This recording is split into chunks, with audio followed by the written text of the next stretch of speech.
이 한 시간 하나님의 은혜가 더 풍성하게 임하게 되기를 예수님의 이름으로 축원해 드립니다. 오늘 본문에 있는 말씀을 통해서 언제나 겸손한 자의 손을 드시는 주, 그런 제목 가지고 말씀을 살펴보겠습니다. 사울 왕은 전쟁을 원하지 않았습니다. 왜냐? 자기 몸이 불편하거든요. 그저 평화롭게 살기를 원했지만은 자신의 건강도 좋지 않아서 가끔 이렇게 귀신이 역사하니 자기 얼마나 불편하겠어요. 그저 왕위만 단단하게 세워지면 된다. 그리고 왕위를 그 누구에게도 빼앗기지 않으면 된다는 생각으로 가득 차 있는데, 그런데 블레셋이 군대를 훈련해서 모집해서 이스라엘을 침공해 옵니다. 1절에 보니까 야베스 담임에 진을 쳤다 합니다. 여러분, 전쟁은 한 나라가 죽고 사는 운명이 걸린 일입니다. 어제 이제 인터넷 뉴스를 보니까 이스라엘이 이제 이렇게 폭격을 했는데 228명이 죽었다는 겁니다. 하루 폭격했는데 228명이 죽었다. 야, 이건 참 살인행위와 같은 거죠. 비록 팔레스타인이 잘한 것은 아니지만 빨리 서로 평화하는 일에 서로 약속을 하고 군대가 물러가고 진정한 평화가 이루어져야 하는 겁니다. 자, 이렇게 이 블레셋 군대가 이제 와서 진치고 있으니 사울이 너무 급한 나머지 군대를 소집해서 엘라 골짜기에 진을 쳤습니다. 큰 골짜기 이쪽 저쪽 군대가 서로 마주하고 대하고 있는데, 그런데 블레셋 군대는 사기 충천합니다. 특별히 이제 블레셋 군대 중에 키가 3m 정도 되는 골리앗 대장군이 있습니다. 창자루가 배틀채 같고요. 창날에 그때 당시에 아직도 이스라엘은 변변한 무기가 없는데 철로 된 병기로 창날이 600세겔 정도 된다 합니다. 무게를 제가 우리나라 무게로 환산해 보니까 약 7kg 정도 된다 하는 거예요. 그 다음에 갑옷이 놋 5,000세겔인데 57kg입니다. 예, 대단하죠? 그리고 그 앞에 방패를 든 병사들이 앞서 행진하며 골리앗을 보호합니다. 그러니까 어마어마한 골리앗을 당해낼 사람이 아무도 없어요. 자, 이스라엘은 키가 제일 큰 사람이 누군가 하면 사울왕인데, 사울왕은 오늘날 그 키를 환산하면 한 2m 정도 되지 않을까, 그런 생각됩니다.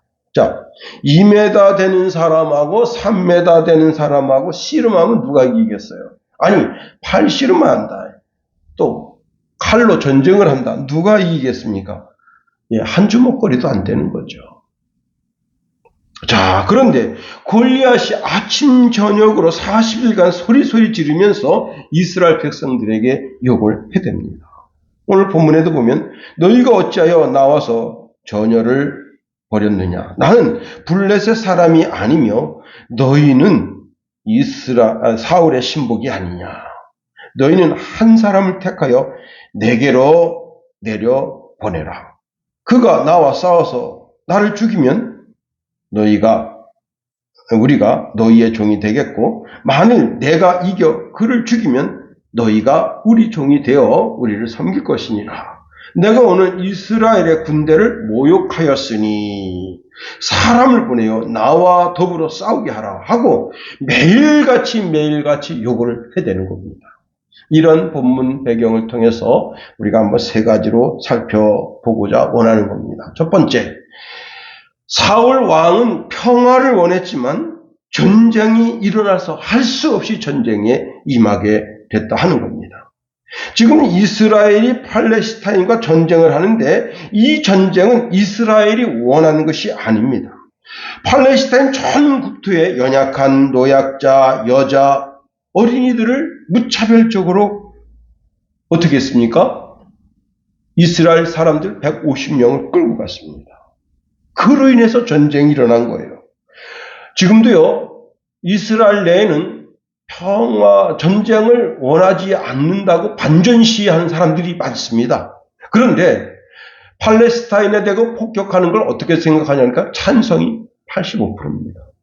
이게 현실이에요. 왜? 우리 가족이, 우리 혈육이 끌려갔다 이게요. 그러니까 반드시 보복해야 된다. 아예 그냥 팔레스타인을 갈아 마셔야 된다. 그렇게 생각하고 있습니다. 그러니까 전쟁이 얼마나 비참한 거예요.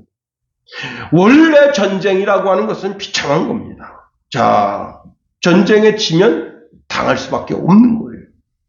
이스라엘이 이 전쟁에서 방심한 이유도 있겠습니다만 늘 우리는 전쟁에 대비를 해야 됩니다. 임진왜란 왜 일어났습니까? 당파 싸움에 눈이 멀어서 10만 대군 양병설을 율곡 이이가 그렇게 주장했지만 모두들 그 말에 귀를 기울이지 않았습니다. 최근에 이제 국회에서 논란 중인 것이 하나가 뭐냐면 일제강점기 때 우리 말을 빼앗기고 성씨를 빼앗기고 젊은 처자들을 일본군의 놀이개로 끌려가게 했는데 왜 이런 일이 일어났습니까? 나라에 힘이 없어서 그런 거예요. 나라는 언제나 국력을 길러야 되는 겁니다. 자, 문재인 때에 북한의 벙커 부시는 흉내만 내고 그 벙커가 그냥 그대로 다 있다는 거예요. 응? 우리나라는 어떻게 했습니까? 벙커 15개인가 벙커를 지금 다 때려 부셨잖아요. 완전히 폭파시켰습니다. 그리고 그 북한 이제 참관인들한테 다 보여준 거예요. 우리가 이 벙커를 이게 다 때려 부셨다. 그런데 지금 그 벙커를 다시 세우려고 하니까 얼마가 들어가는가 하면 1600억 원이 들어간다 하는 겁니다. 그런데 그 벙커가 없으면요, 그냥 속수무책이에요. 탱크가 와도 못 잡아요. 예. 그냥 군인들 그 초병들 그 한 벙커 안에 몇 명 정도의 초병이 있는가 하면 이제 소대장과 그리고 이제 부소대장 그리고 이제 병사들에서 34명에서 37명 있는데 그냥 다 죽는 거예요. 벙커 안에 들어가야 사는데 그렇게 만들어 놓은 거예요. 여러분, 유비무환이라고 했습니다. 나라의 정신이 제대로 박힌 청년들이 나라를 경영해야 하는 겁니다. 특별히 우리 순양교회의 청년들이 일어나서 나라를 경영하는 일선에 서야 되는 거예요. 예, 여러분, 다시 말하면 모든 분야에 놀라운 혁명적인 발전이 일어나야 된다는 거예요. 아, 서울에 똑똑한 사람, 그래, 하버드 나온 사람, 서울대 나오고 고대 연대 나온 사람이 나라를 경영해야지. 그랬더니 이 모양 이 꼴이 된 거예요. 그러니까 여러분, 예수 정신으로 무장한 사람이 나라를 경영하는 그런 일이 일어나야 되는 겁니다. 사사기 18장에 보면요, 라이스라고 하는 아주 작은 나라가 있습니다. 그런데 이 나라는 다른 나라와 동떨어져 있다 보니까 전쟁을 한 번도 겪지 않았어요. 천하태평하게 삽니다. 자, 이들은 땅이 넓고 비옥해서 전혀 부족함 없이 살아갑니다. 당시 이들은요, 시돈 사람처럼 편안하다고 성경은 그렇게 말씀하고 있습니다. 자, 군대도 없고 경찰도 없어요. 그때에 단지파가 자기 땅이 너무 부족하고 협소해서 어디 좀 넓은 곳 없는가 하고 찾다가 이 라이스 지역을 찾아서 군대 600명을 데리고 가서 전멸시켰다. 그리고는 그 땅을 차지하게 된 겁니다. 자, 라이스 사람들이 군대를 조직하고 경제를 세웠더라면 어떻게 이런 일이 일어났겠는가 하는 겁니다. 여러분, 국가가 초인류 국가, 초강대국이 되어야 하는 겁니다. 교회도 마찬가지죠. 언제 어디서나 사탄이 공격할 수 있으니까 영적으로 준비하고 마음으로도 대비하고 있어야 되는 겁니다. 늘 기도로 지키고 마귀를 대적하는 그런 교회가 되어야 하는 거예요. 암사자가 먹이를 추격하다가 그만 먹이가 큰 우물에 빠졌습니다. 암사자도 같이 빠졌어요. 제가 보니까 그 먹이로 추정되는 게 이게 잘 보이진 않는데 새끼 코끼리가 아닌가 그런 생각이 들더라고요. 그랬더니 다른 암사자가 자기 새끼들을 전부 불러 모았습니다. 그리고는 길을 막았어요. 진짜 웃긴 일입니다.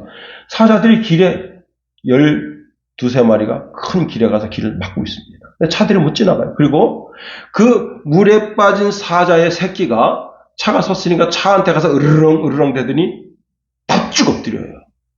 그러니까 이 사람이 이상하거든. 사자들이 길을 막고 암사자가 와서 자기를 보면서 으르렁 거면서 납작 엎드리는 게 무슨 뜻이냐 하면 나는 당신한테 항복한다. 그런 뜻이란 말이에요.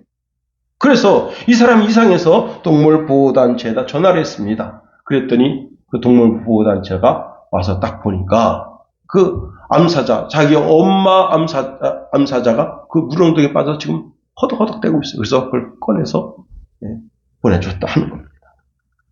가만히 있으면 다 죽게 되는 거예요. 그런데 길을 막고 노력하니까 사자도, 미물인 사자도 사는 길이 열리게 되는 거예요. 여러분, 우리가 노력하며 발전하는 길이 열리게 되는 거예요. 우리가 6.25 때 탱크가 변변한 것이 없었습니다. 야포가 변변한 것이 없었어요. 소총도 변변한 것이 없었어요. 그래서 다죽지세로 밀려서 낙동강까지 밀린 겁니다. 그런데 지금 우리가 끊임없이 무기를 발전시키니까 어떻게 됐습니까? 참 전 세계가 우리나라 무기를 미국 무기보다도 더 좋다. 그래서 부러워하는 나라가 됐습니다. 여러분, 많은 과학자들을 양성하고 길러야 되는 겁니다.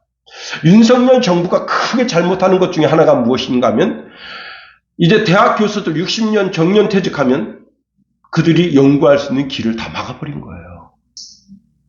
자, 그래서 그 60대 정년퇴직한 그 교수들이 지금 어디로 팔려가고 있는가 하면 중국으로 팔려가고 있습니다. 중국에서 한 달 월급 1억 4천 준다 이거예요. 그 대신 네 머릿속에 있는 그 아이템을 내놔라. 그런데 그게 나노 기술입니다. 예, 지금 한 명 팔려갔어요. 그런데 지금 이게 문제가 아닙니다. 지금 러시아로 팔려가고 미국으로 팔려가고 호주로 팔려가고 교수직에서 물려나서 살 길이 막막한데 한 달에 1억 4천 주면 여러분 내 영혼이라도 판다 이거예요. 국가에서 그런 인재들을 붙잡지 않으면 그 지금 나노 기술을 가지고 있는 그 교수가 가지고 있는 아이템이 21개래요. 그 대학교 젊은 청년들하고 그 기술을 지금 개발하다가 지금 중단돼서 가버린 거예요. 21개가 중국으로 고사리 넘어갈 겁니다. 그가 여러분 1년에 하나씩만 내놔도 21년 버틸 수 있어. 그러면 그 나중에 그게 어떻게 됩니까? 역습으로 우리나라를 먹게 되는 거예요. 엄청난 기술을 가진 박사들을 미국으로, 일본으로, 러시아로, 중국으로, 호주로, 영국으로 빼앗기면 되겠냐 말이에요. 응? 정신 차려야지. 윤석열도 정신 차려야 됩니다. 그까지 원전 몇 개 팔았다고 나라가 되는 게 아닙니다. 그렇습니다. 내가 나라를 경영하는 사람이라면 내 맡은 분야에서 혁명적인 발전을 일으켜야 되는 거예요.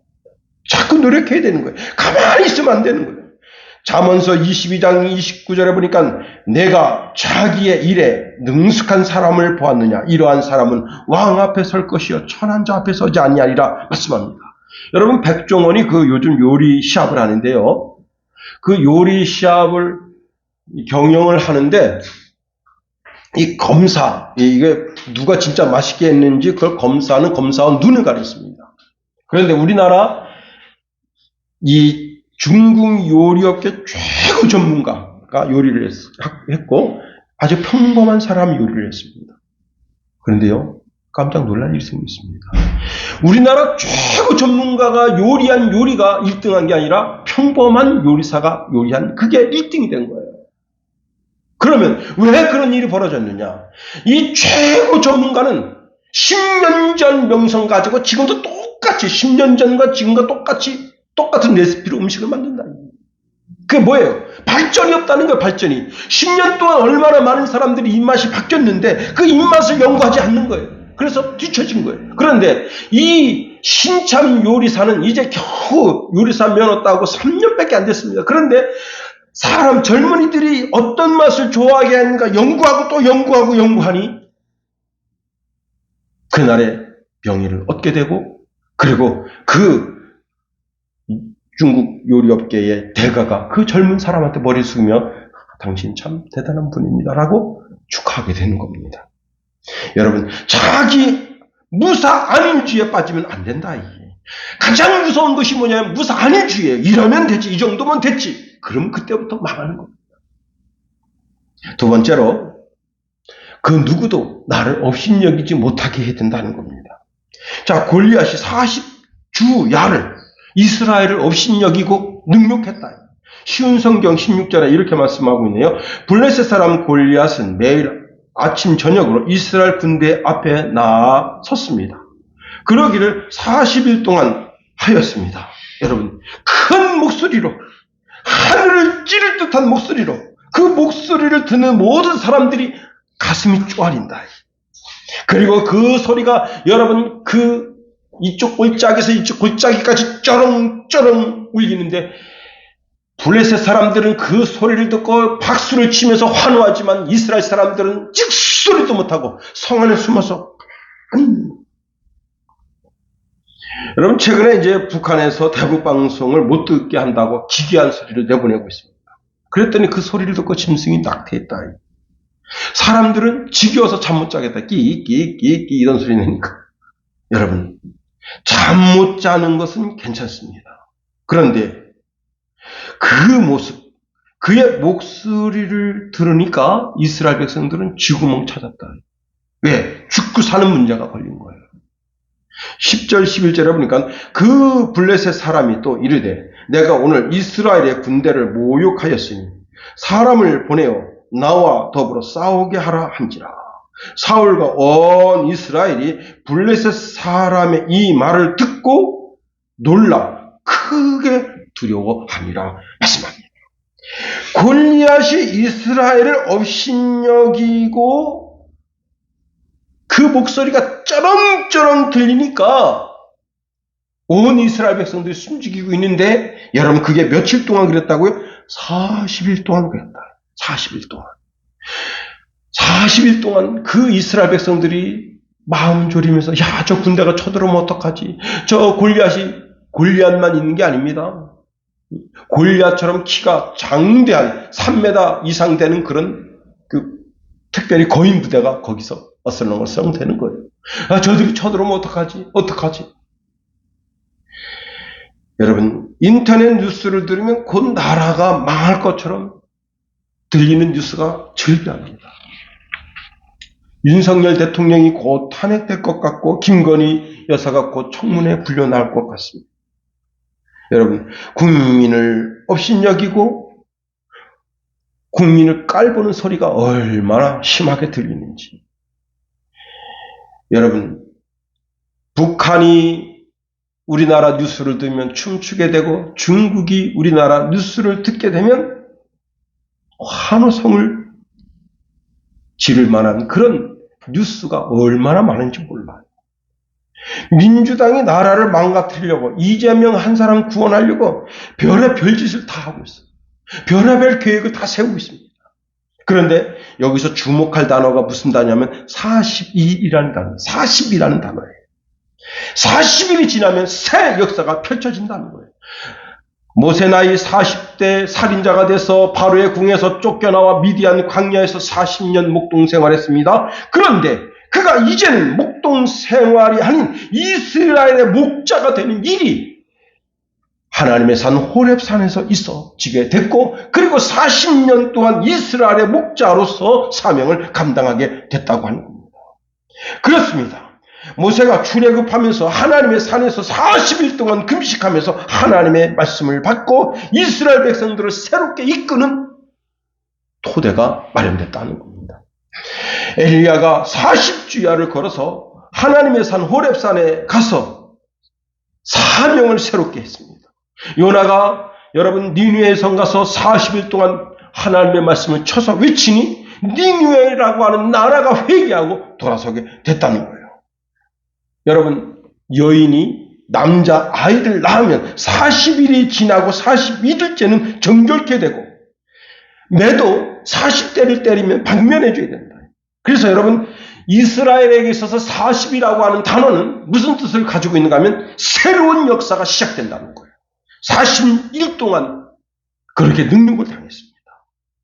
40일이 지나면 하나님이 새로운 삶의 장을 펼쳐나가신다. 즉 하나님이 개입하신다는 거예요.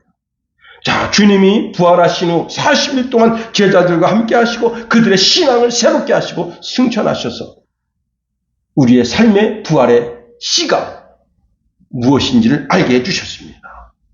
여러분, 골리앗이 아무리 으르렁 거려도 내 삶에 누군가가 으르렁 거리면서 달려와도 우리가 참고 기다리며 하나님의 역사하심을 기대한다면 하나님이 내 삶에 개입하셔서 나를 주관하시며 인도하신다 하는 겁니다. 자, 골리앗이 40일 동안 쥐야창창 겁박을 주는 그런 어리석은 짓을 합니다. 그런데 골리앗의 뜻, 골리앗의 계획, 골리앗의 말대로 되지 아니하고 하나님의 뜻, 하나님의 계획대로 역사가 흘러가게 됐다는 거예요.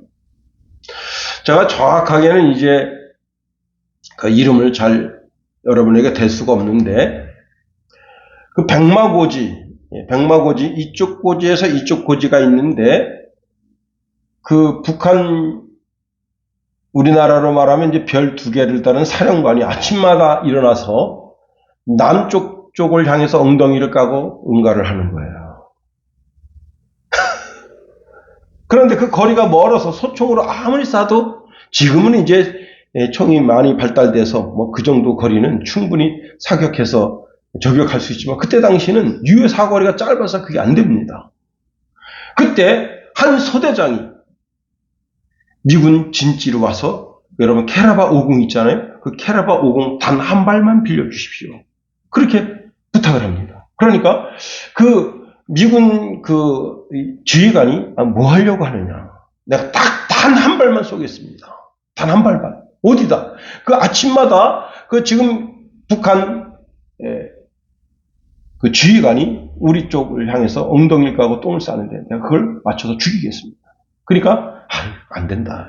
여기서 지금 미군 병사들이 그렇게 수십 번 거기다 대고 사격을 했는데 못 맞췄다. 근데 아닙니다. 저는 할 수 있습니다. 근데요, 캐라바 50을 다 가지고 정밀하게 조종하고 있는데 아니냐 다를까 그 아침에 똥 싸러 나왔습니다.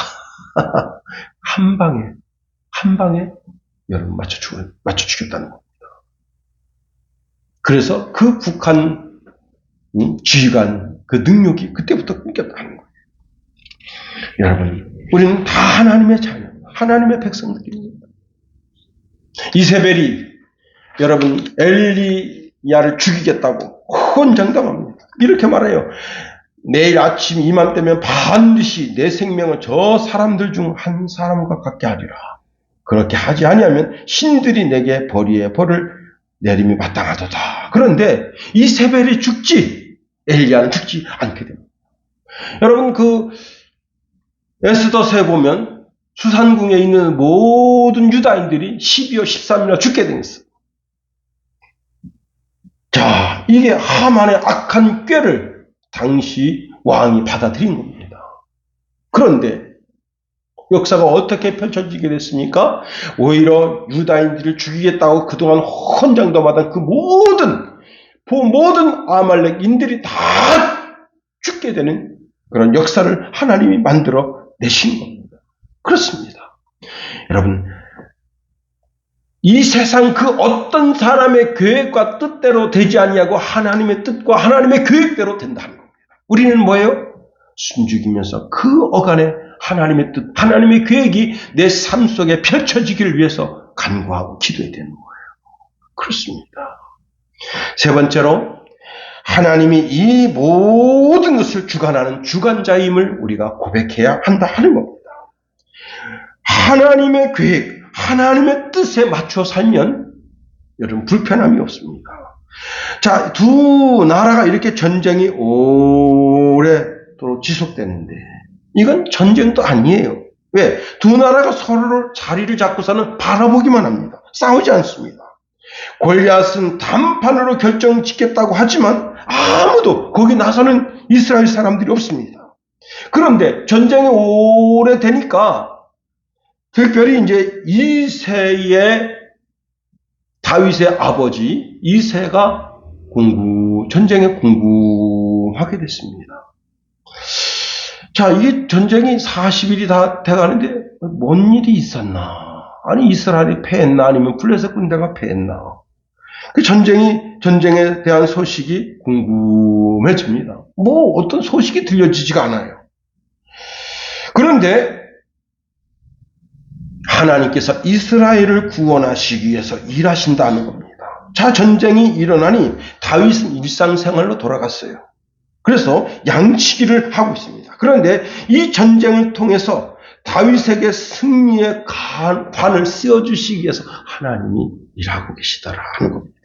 오늘 여러분 예수 그리스도를 구주로 믿는 우리에게 하나님의 일하심이 있게 되기를 예수님의 이름으로 축원해 드립니다. 다윗을 높이 들어서 다윗이 죽인 자는 만만이라고 하는 찬송을 듣게 하도록 하나님이 다윗을 밀어 올리시는 겁니다. 여러분, 의를 행하는 사람 단 한 사람만 있어도 한 사람이 그 한 사람 때문에 그 나라를 구원하십니다. 소돔과 고모라 성이 왜 멸망했는 줄 알아요? 의인 10명이 없어서 그 소돔과 고모라 성이 멸망했습니다. 그런데 아브라함이 좀 뻔뻔하지가 못합니다. 아브라함이 이렇게 기도했어야 돼요. 하나님, 내가 마지막 한 번 더 하나님께 간구하겠습니다. 그 소돔성에 의인 1명만 있어도 그 성을 의인 1명 때문에 멸하시겠습니까? 이걸 했으면 되는데 아브라함이 그걸 안 한 거예요. 그래서 아브라함이 그때 10명까지만 구하고 기도를 멈추니 하나님께서 그 성을 멸하신 겁니다. 그런데 예레미야 5장 1절에 이런 말씀을 씁니다. 너희는 예루살렘 거리로 빨리 다니며 그 넓은 거리에서 찾아보고 알라. 너희가 만일 정의를 행하며 진리를 구하는 자 한 사람이라도 찾으면 내가 이 성읍을 용서하리라. 우리 춘천 시내에 여러분 정의를 행하고 하나님의 의를 구하는 사람 단 한 사람, 그 사람이 어디 있습니까? 우리 순양교회에 있는 거죠. 그죠? 할렐루야. 우리 순양교회 여러분들 때문에 이 춘천시를 멸하지 아니하시고 이 나라를 멸하지 아니하시는 복이 임하게 되는 거예요. 그러니까 여기 예수 안 믿는 사람들은 우리 덕분에 편안하게 사는 거예요. 그걸 몰라. 그저 국방력이 강하니까 아닙니다. 원자폭탄 여러분 다 조정되어 있어요. GPS로 다 해가지고 다 도시마다 다 돼 있는 거예요. 그냥 스위치만 누르면 다 날아가는 거예요. 그냥. 응? 우리나라 소도시까지. 응? 춘천은 뭐 터뜨릴 게 없다는데 그래도 그냥 여기 한 방 터지면 얼마나 비극적인 일이 벌어지겠습니다. 특별히 여러분 명동은 참 조심해야 돼요. 왜냐? 거기에 시청이 있고 도청이 있거든요. 시청 땅 한 방 터지면 춘천시가 마비가 되는 거예요. 도청 한 방 터지면 강원도가 마비가 되는 거예요. 그러니까 다 조정이 돼 있는 거예요. 원자폭탄이. 그렇습니다. 여러분, 의인 한 사람 때문에 그 도시를 용서하신다 하는 겁니다. 당시 다윗의 아버지 이새는 나이가 많습니다. 이 나이가 많다는 말은 공식적으로 전쟁에 나갈 수 없는 나이라는 겁니다. 그래서 12절에 보면 이렇게 말씀하고 있어요. 너희 중에 나이가 많아 늙은 사람으로서 라고 이새를 소개하고 있습니다. 그래서 자, 다윗은 지금 집에 돌아와서 양치기 생활을 하고 있고 이새는 늙어서 전쟁에 나갈 수 없는 그런 상황이고 전쟁이 소집될 때 이새의 세 아들이 전쟁에 나가게 됐습니다. 이것이 무엇이냐? 여러분, 당시 형들이 다윗이 이렇게 사울 왕의 총애를 받는 것을 시기하면서 너는 집에 돌아와서 양치기 생활이나 하라 하고 우리가 전쟁에 나가서 공을 세우겠다 하고 전쟁에 나간 겁니다. 이 형들이 이런 핑계 저런 핑계를 둘러대면서 다윗의 명성을 떨어뜨리고 대신에 자신들이 전쟁에 나가서 큰 공을 세워서 명성을 떨치고자 하는 속셈이 그 속에 숨어 있었습니다. 왕에게 잘 보이려고 아양에서 명성이 높아지고 존귀하게 되는 게 아닙니다. 당시 다윗은 야망이 없어요. 예. 그래서 사울 왕의 병기든 자로서 사울 왕이 귀신 들려서 고통당하면 자기가 수금을 타고 찬송을 불러서 귀신을 내어 쫓는 일을 했지만 지금은 사울 왕에게 병기든 자가 필요가 없고 사울 왕이 지금 거기에 전쟁에 집중하다 보니까 귀신도 역사하지 않는다. 그래서 지금 아버지의 집에 들어가서 일상적인 생활인 양치기를 하고 있다는 겁니다. 여러분이 내가 높아져야지, 내가 명예가 높아져야지, 그러니까 자기 명예를 높이려고 막 바둥바둥 되잖아요. 지금 어떤 대학의 한 교수가 뭘 했는가 하면 이제 현수막 사건 때문에 지금 교수직에서 물러나게 생겼어요. 왜 그런가 하면 그 현수막을 이제 4시까지 그 행사가 있는데 4시에 행사가 끝나요. 그럼 행사가 끝나면 4시에 자기 이름이 들어간 현수막을 걸게 돼 있는데 비가 소낙비가 온 거예요. 그래서 현수막 업체에다가 그 현수막을 게시하려면 그 총무과에서 총괄하잖아요. 거기다 전화를 해서 지금 비가 너무 많이 오니 이 행사가 이제 3일 뒤에 있는 행사니까 내일 아침에 와서 비가 그치면 현수막을 걸겠습니다. 그랬더니 총무과에서 그렇게 하시오. 그렇게 하는 거예요. 그런데 이 교수가 딱 보니까 행사가 끝났는데 그 행사 끝난 그 현수막이 계속 달려있고 자기 이름이 들어가 있는 현수막이 안 붙어서 그래서 거기다 대고 갑질을 했는데 이 사람이 다 녹음을 한 겁니다. 그리고 국가인권위에다 진정을 한 거예요. 여러분 요즘 조심해야 됩니다. 그래서 지금 국가인권위에서 그 여자 교수를 보직 해임하고 물러서게 하라. 야, 앞날이 창창한데 어떻게 박사 받아가지고 그 자리를 들어갔는데 그 갑질 하나 때문에 자기 이름 거기에 무슨 박사 주제 발표 연구 발표 그거 문구 하나 야 그거 많은 대학생들한테 야 내가 이렇게 위대한 사람이라고 이거 보여줘야 되는데 여러분 그래서 현수막 업체에다가 막 육두문자를 쓰면서 그렇게 했더니 결국은 이게 역으로 교수 자리에서 물러나라. 여러분 하나님이 높여주셔야 돼요. 하나님은 겸손한 자를 귀하게 여기십니다. 다윗이 나라의 중책을 맡아도 겸손합니다. 사울이 그를 죽이려고 그렇게 몸부림칩니다. 그래도 자기를 죽이려고 하는 사울왕 앞에서 겸손합니다. 왜? 사울왕은 기름 부은 하나님의 사람이라고 해서 대적하지 않는 거예요. 그러니 하나님이 그를 높이시는 거예요. 세상의 모든 명성 앞에는 반드시 겸손이 있다는 겁니다. 다윗은 군대에서 할 수 있는 일보다 더 위대한 일을 생각할 수 있어요. 더 위대한 일. 그것이 무엇이냐? 하나님을 묵상하고 하나님을 명상하고 하나님께 기도하고 자신의 주어진 일에 그 일이 비록 양치기 일로 지금 어제까지는 내가 왕 옆에서 존귀한 자로 병기 드는 자의 입장에 있었으나 사울왕이 귀신 들렸을 때 그 귀신을 내어 쫓는 자의 입장에 있었으나 이제는 내가 어떻게 해요? 양치기로 내려왔더라면 양치기 일에 최선을 다하고 거기서 하나님을 바라보고 하나님을 묵상하고 하나님 의지하고 나의 힘이 되신 여호와여 내가 주를 사랑합니다라고 고백합니다. 내가 비록 사망의 음침한 골짜기에 있을지라도 내가 해를 두려워하지 않을 것은 주께서 나와 함께 하십니다 고백하며 거기서 하나님만 바라보는 거예요. 여러분 그가 전장에 나간 이유는 무슨 공을 세우려고 영웅이 되려고 나간 게 아닙니다. 아버지 말씀에 순종하기 위해서 거기 나간 거예요. 자, 다윗은 그 집에서 천한 심부름꾼이 된 겁니다. 아버지 이새도 다윗을 하찮은 존재로 여기는 거예요. 왜? 주석에는 이새가 그 다윗이 기름 부은 것이 드러나면 다윗이 목이 달아날까봐 그를 하찮은 일을 시켰다. 그렇게 주석에는 주석하고 있습니다. 그런데 여러분 그 집에는 몸종이 많아요. 그러니까 지금 세 형님이 전장에 나가 있는데 전장에 나간 그 오랜 기간 동안에 이제 양식이 떨어질 거 아니에요? 그래서 양식을 그 전에는 몸종을 시켜서 종들을 시켜서 양식을 계속 공급해 줬는데 이번엔 네가 가봐라. 그래서 다윗이 몸종이라 하는 잔심부름을 하기 위해서 지금 전장에 나가게 된 거예요. 그런데 그 형 엘리압이 28절에 이렇게 말합니다. 큰 형 엘리압이 다윗이 사람들에게 한 말을 들은지라 그가 다윗에게 노를 바라요. 자기 동생이잖아요. 40일 만에 봤잖아요. 그럼 얼마나 반갑습니까?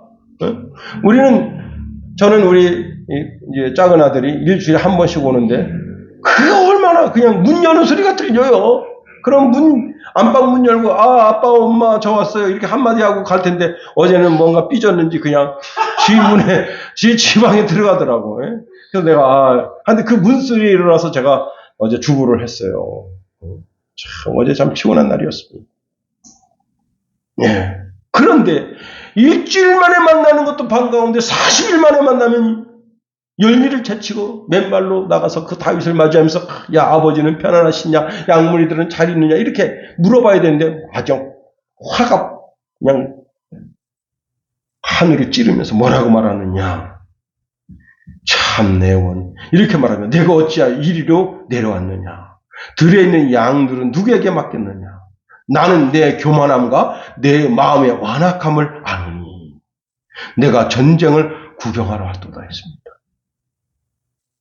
왜? 다윗이 자꾸 높아지니까 형 입장에서 이게 아닌데 내가 높아져야 되는데 엘리압 내가 야 모든 사람들이 엘리압 높여줘야 되는데 아니 다윗은 자꾸 높여지는데 나는 지금 이게 한 집안의 장자라서 이게 자꾸 쪼그라들어. 동네 사람이 만나면 다윗이 막 그렇게 사울왕의 병기를 드는 자가 됐다며 거기서 뭐 수금을 탄다며 야 너는 뭐냐 그 한마디 그냥 치명적으로 그 마음속에 온전함이 있어가지고 여러분 다윗이 이렇게 멸시천대 받는 위치에 들어서게 됐다는 거예요. 그 부모 이새도 다윗을 귀하게 여기지 아니하고 그 집안의 장형인 엘리압도 그를 귀하게 여기지 않았다. 그렇습니다. 그런데 여러분 하나님은 그의 겸손을 귀하게 보고 계시다는 겁니다. 그렇습니다. 이제 전쟁이 일어나서 다윗이 골리앗 앞에 나아갈 때 그 골리앗은 자기 손에 들고 있는 무기를 의지합니다. 자기를 둘러싼 이 철갑, 전신을 두르고 있는 이 완전 무장한 철갑을 의지합니다. 그런데 다윗은 누구를 의지하느냐? 여호와 하나님을 의지합니다. 이렇게 말하고 있네요. 너는 칼과 창과 단창으로 내게 나오거니와 나는 만군의 여호와의 이름 곧 내가 모욕하는 이스라엘 군대의 하나님의 이름으로 내게 나아가노라. 오늘 여호와께서 너를 내 손에 맡기시리니 내가 너를 쳐서 내 목을 베고 이스라엘 블레셋 군대의 시체를 오늘 공중의 새와 땅의 들짐승들에게 주어 온 이스라엘로 온 땅으로 이스라엘의 하나님이 계신 줄 알게 하겠고 또 여호와의 구원하심이 칼과 창에 있지 아니함을 이 무리에게 알게 하리라. 전쟁은 여호와께 속한 것인즉 그가 너희를 우리 손에 넘기시리라 하고 한 방에 다윗은 하나님만 바라봤다. 하나님만 의지했다. 자기에게 주어진 일에 최선을 다했다. 다윗은 끝까지 겸손하고 여러분 겸손한 사람은요 함께 하고 싶어요. 교만한 사람은 함께 하고 싶어하지 않습니다. 교만한 사람 저 새끼 저 교만하네. 응? 저거 그리고요 은근히 멀리. 근데 겸손한 사람은 같이 하고 싶어요. 같은 식탁에서 차를 마시고 싶어하고 음식을 같이 나누고 싶어요. 그리고 하나님은 겸손한 자를 자꾸 높여주시기로 하신 거예요. 사울왕이 왜 왕위에서 물러나게 됐습니까? 그가 교만하니까. 하나님이 그를 자꾸 낮추시는 거예요. 여러분 어떤 형편과 처지에 있습니까? 어떤 형편과 처지에 있든지 더 겸손하세요. 오늘의 다윗이 됐어요. 하나님이 높여서 그 자리에서 가장 존귀한 인물이 되게 하십니다.